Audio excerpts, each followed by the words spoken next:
I will now show you a general recipe for constructing the entire payment schedule of a given swap. There may be a few swaps that are constructed in a different way, but what I'll now show you is the most common approach. So the way to do it is to think about what is the trading date.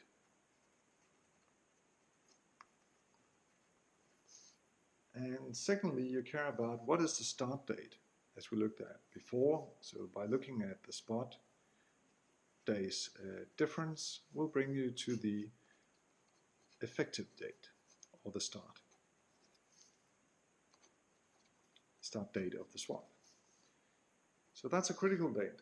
So if you want to do a 10-year swap, you take that date and move forward all the way into the future, let's say plus 10 years from effective, and that would give you the unadjusted maturity date.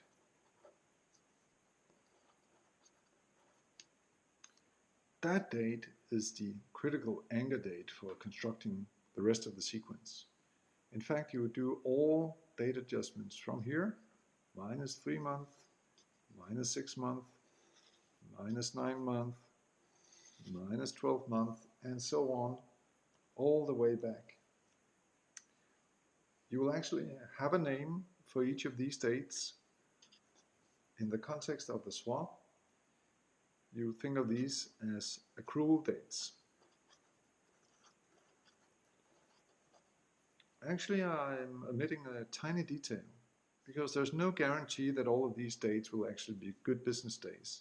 So in this process, you construct a sequence of dates and then you adjust them according to your rolling convention, typically modified following. When you have an accrual date, you also care about another thing. You need to figure out what is the reset or the fixing date, where you determine the floating rate fixing for the particular swap. So each of the accrual dates will also have an associated reset date.